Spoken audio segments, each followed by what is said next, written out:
When it comes to this Georgia team, though, from what we've seen so far, do you believe that they are ready to maybe surpass an Alabama team that hasn't looked perfect through the early portion of the season? No, you're right. Alabama is shaky. They gave up a late score on a stupid penalty, which cost them winning on the road against South Carolina by 30. But there's nervousness because of a lot of injuries on defense. The running game doesn't seem to be going. So let's start with Georgia. Their offensive line is perhaps the best in college football. So it starts there. Jake Fromm is a really good quarterback. He may not get the credit from the pundits to be in the upper echelon, but he is really good. And 2 years ago in South Bend was his coming out party. Remember, he replaced Eason. That was his first big start. They have dynamic players in the backfield and Swift.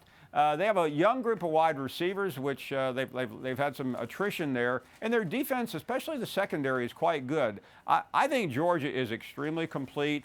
I think they're capable of beating Alabama, and I think they're capable of beating Notre Dame by double digits.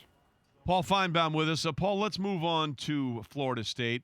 Where are we on the panic-o-meter and the get a new coach in here-o-meter right now? I mean, you have supposedly a child selling lemonade, but from the wording of the letter, using words like gravitate. Yeah, I'm pretty sure that's not the 4-year-old. That's just the parents adult, of the 4-year-old doing that. But it seems to be not good in any way, shape, or form in Tallahassee right now. Listen, I mean, I think if it was easy to get rid of Willie Taggart, the decision would be well on its way to being made. The problem is, and it's the same problem everywhere in college football, there's a $17 million buyout. Now, why athletic directors do this, I do not know, but they all seem to panic. They all seem to throw these big buyouts in there as if Willie Taggart was going somewhere else. Remember, he went to Oregon, and then he went to Florida State. So, I mean, does somebody think he was going to have a fourth job in 5 years? But that's the problem. And I don't know if Florida State really wants to eat that $17 million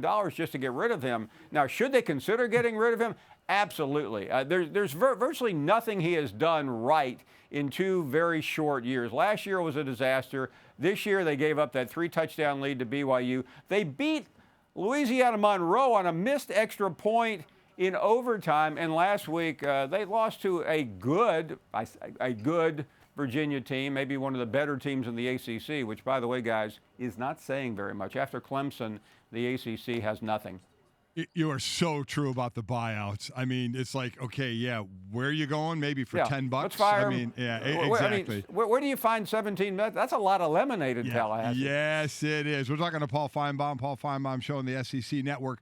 3 ranked this weekend. We've talked about 7 Notre Dame, 3 Georgia. There's 8 Auburn at 17 Texas A&M.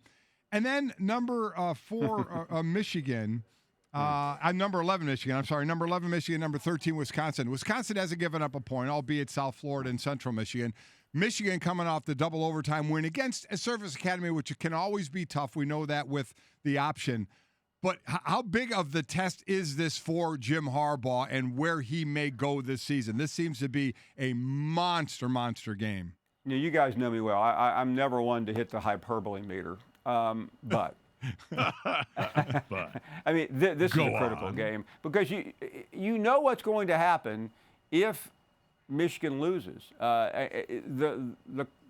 It's all going to rain down on Jim Harbaugh, and listen, Wisconsin's a really good team, and it would not be a cataclysmic loss in most years. And this is a team that Michigan beat badly last year in Ann Arbor, but a loss here.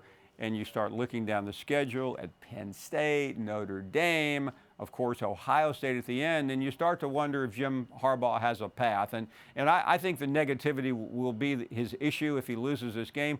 Is it recoverable? Yes, but I think it's one of the biggest games of Jim Harbaugh's career at Michigan, and that's saying a lot. We're so glad you're watching ESPN on YouTube. For more sports and analysis, download the ESPN app. And for live streaming sports and premium content, make sure you subscribe to ESPN+. We'll see you there.